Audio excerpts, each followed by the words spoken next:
समय की बात है।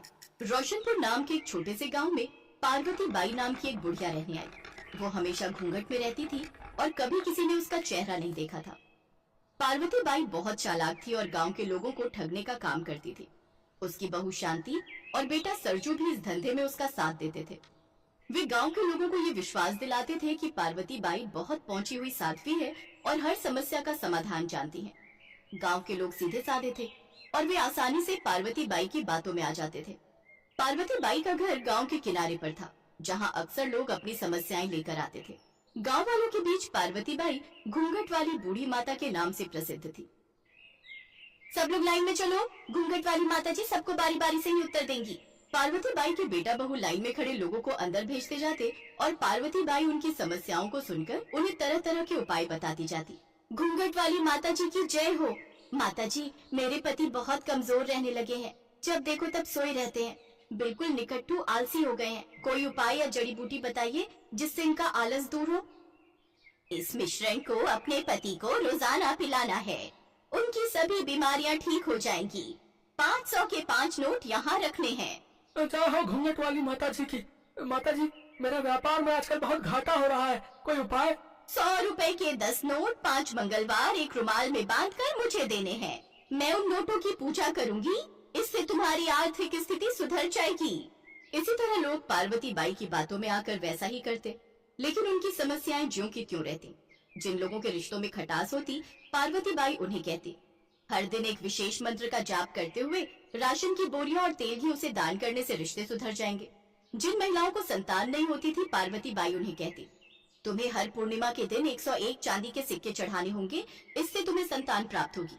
इसी तरह पार्वती बाई का परिवार मजे से उस गांव में रह रहा था। सुबह के समय पार्वती बाई घूंघट में रहती और रात के समय जब पूरा गांव सो जाता तो पार्वती बाई अपने बेटा और बहू के साथ खूब मजे से खाती पीती और खूब हंस कर बातें करती। माँ, आज तो बहुत अच्छी कमाई हुई है। बस ऐसे ही तुम गांव वालों को अपनी चालाकी से ठगती रहो। वो दिन दूर नहीं जब हमारा शहर में अपना बंगला होगा, बाहर मोटर गाड़ी खड़ी होगी और खूब रुपया पैसा होगा। बस कुछ दिन और इस गांव में रुकना है, उसके बाद हम अपना नया ठिकाना बना लेंगे। ये लो माँ, तुम्हारे लिए आज बढ़िया मटर पनीर, हलवा, खीर, पूरी सब कुछ बनाया है। तुम बहुत दिनों से कह रही थी ना कि तुमने कुछ बढ़िया नहीं खाया। ओहो, पहले ये घूंघट तो उतारने दो। इस घूंघट को घंटों सिर पर ओढ़कर मुझ बुढ़िया के पसीने छूट जाते हैं। एक तो गांव वालों के सामने ही साध्वी का ढोंग करते करते मैं तंग आ गई हूँ। अब जल्दी से पैसे जोड़कर बेटा यहाँ से रफू चक्कर होना है। ला, जल्दी से खाना दे दे, भूख लगी है। हाँ हाँ माँ, हम जल्दी ही यहाँ से निकल जाएंगे। तभी पार्वती बाई को घर के बाहर से कुछ गिरने की आवाज आती है।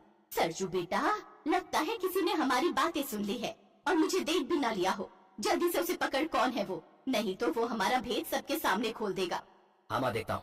सरजू बाहर देखता है, एक लड़का उनकी बातें सुनकर भाग रहा है। रुक, मैं तुझे अभी पकड़ता हूँ। सरजू जिस लड़के के पीछे भाग रहा था उसका नाम श्याम था। श्याम गूंगा था, वो बोल नहीं सकता था।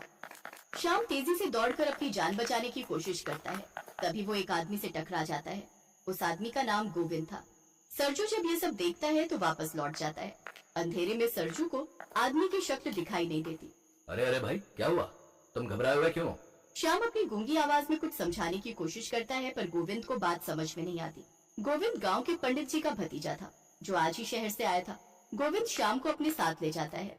गोविंद बेटा, ये श्याम है, बचपन से ही गूंगा है। इसके माता पिता नहीं है, इसलिए ये गांव में ऐसे ही इधर उधर घूमता रहता है। जहाँ किसी ने कुछ खाने को दे दिया तो खा लेता है और मंदिर में ही सो जाता है।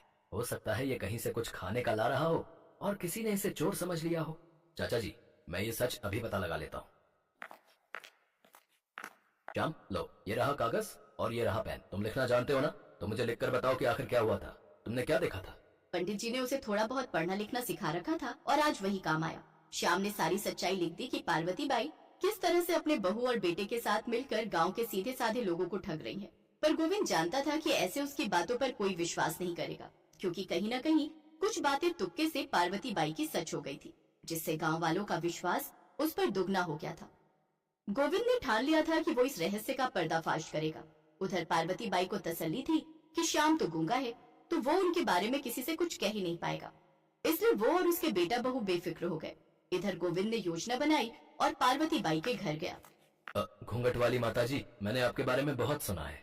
मेरी एक बड़ी समस्या है जिसे हल करने के लिए मुझे आपकी मदद चाहिए। बेटा, क्या समस्या है तुम्हारी? मुझे विस्तार से बताओ। माताजी, कल रात मेरे दादाजी ने सपने में आकर मुझे बताया है कि हमारे पूर्वजों का बहुत सारा कमाया हुआ धन जंगल में एक पेड़ के नीचे दबा है और उस पेड़ के आसपास कुछ बड़े पत्थर हैं। अब मैं नहीं जानता कि वो कौन सा पेड़ है और मुझे इतने बड़े जंगल में कहाँ मिलेगा। क्या आप मुझे बता सकती हैं कि वो पेड़ कौन सा है जहाँ मेरे पूर्वजों का खजाना गड़ा हुआ है? खजाना? खजाने की बात सुनकर पार्वती बाई और उसके बेटा बहू लालच में आ जाते हैं। ये अच्छा मौका है इस लड़के को ठगने का। अगर एक बार ये खजाना हमें मिल जाए तो मुझे ये घूंघट डालकर लोगों को लूटना नहीं पड़ेगा। बेटा, मैं तुम्हें इस बात का उत्तर कल दूंगी, तब तक तुम इंतजार करो, क्योंकि सब्र का फल मीठा होता है। तुम्हें बहुत जल्द तुम्हारे पूर्वजों का धन मिल जाएगा। गोविंद ने धन्यवाद किया और वहाँ से चला गया। माँ, लगता है अब वो दिन आ ही गया है जब तुम्हें इस घूंघट से मुक्ति मिलेगी।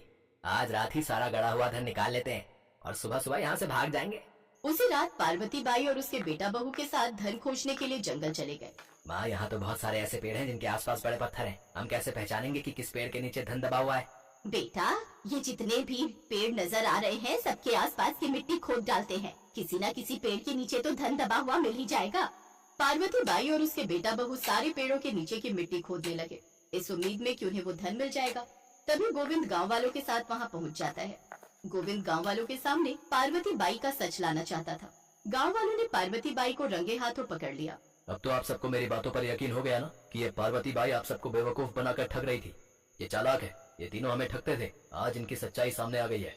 पार्वती बाई, आपने हमें बहुत धोखा दिया है। मैं आपकी बातों में आकर अपनी सारी जमा पूंजी खो बैठी। शर्म आनी चाहिए पार्वती बाई, तुमने हम सब गांव वालों को धोखा दिया है। तभी गांव के जमींदार भी वहां आ जाते हैं। अरे, मैंने तुम सबसे कितना कहा कि इस तरह के अंधविश्वास में मत पड़ो, पर तुम सबने मेरी बात नहीं मानी। गोविंद बेटा, आज तुम्हारे कारण ही पार्वती बाई का पर्दाफाश हुआ है, वरना ये तो घूंघट में रहकर अपनी चालाकी से न जाने और भी कितने लोगों को ठग लेती।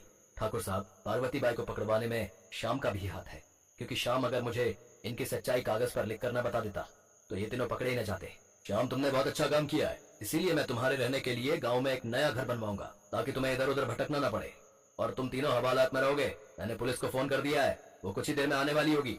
चौधरी साहब, मैं जानती हूँ मैंने गलती की है। हम इस गांव को छोड़कर चले जाएंगे और मैं वादा करती हूँ मैं अब किसी के साथ भी कोई ठगी नहीं करूँगी। मैं शराफत की जिंदगी जीऊंगी। पार्वती बाई सबसे माफी मांगती है। उसके बाद सब गांव वालों की सहमति से पार्वती बाई और उसके बेटा बहू को गांव से निकाल दिया जाता है और उन्हें अपने किए की सजा मिल जाती है।